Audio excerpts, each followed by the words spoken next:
औज़ुबिल्लाहिमिनश्शैतानिर्रजीम बिस्मिल्लाहिर्रहमानिर्रहीम। आज हमने आपको बताना है पुल सिरात के बारे में कि वो कौन सा ऐसा अमल है जो पुल सिरात को बड़ी पुल बना दे। जिस तरह हमारे ये पाकिस्तान में बड़ी बड़ी दरियाओं के ऊपर पुल हैं, इस तरह का कोई पुल हो तो हम उस पुल के ऊपर से गुजर जाएं। लेकिन जो पुल सिरात की पुल है वो तो बहुत बारीक पुल है। तो हमने आज पुल सिरात की जो पुल है उसको बड़ा करना है और आसानी के साथ गुजरना है। और किस अमल से हमने उस पुल को बड़ा करना है वो हमने आज आप लोगों को वो अमल बताना है।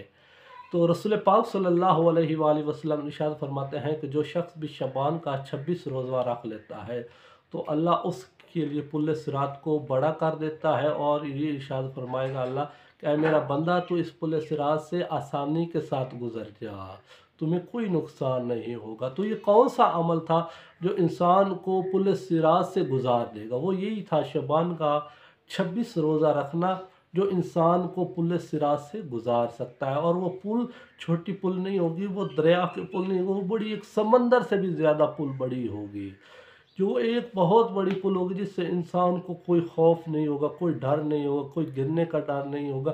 किस वजह से डर नहीं होगा? क्योंकि खुदा की तरफ से ये आवाज़ है, मेरा बंदा तो इस पुल सिरात से अब गुजर जा, ये तुम्हें पुल सिरात कोई नुकसान नहीं देगी क्योंकि तूने शबान का 26 रोज़ा रखा है। इसका अजर हमें कब मिलेगा? जब हमने पहले अपने वाजिबात अदा किए, जब हमारा ईमान अल्लाह के ऊपर होगा, जब हमारा ईमान रसूल खुदा पर होगा, जब हमारा ईमान तमाम नबियों के ऊपर होगा, जब हमारा ईमान अहले बैत अलैहिस्सलातु वस्सलाम के ऊपर होगा, सहाबा के ऊपर होगा, अल्लाह की किताब पर होगा, नबी करीम सल्लल्लाहु अलैहि वसल्लम की सुन्नत पर हमारा अमल होगा, तो फिर जब हम ये शबान का 26वां रोज़ा रखेंगे तो हमें पुल सिरात से अल्लाह गुजार देगा। फिर वो पुल छोटी नहीं होगी, बहुत बड़ी पुल होगी। तो इंसान मरने के बाद यही सोचता है कि मैं पुल सिरात से कैसे गुजरूँगा।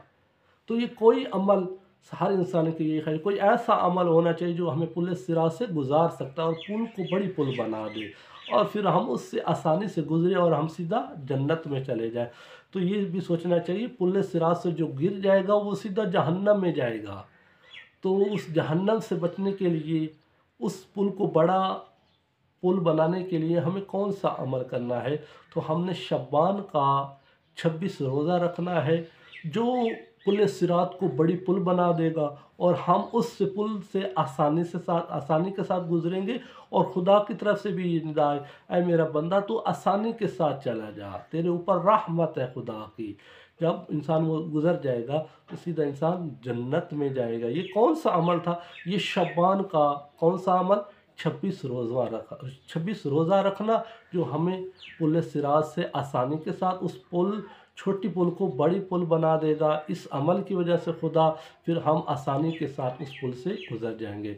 तो अल्लाह हमें शबान के रोज़े रखने की तौफीक अता फरमाए। वस्सलामु अलैकुम व रहमतुल्लाहि व बरकातहू।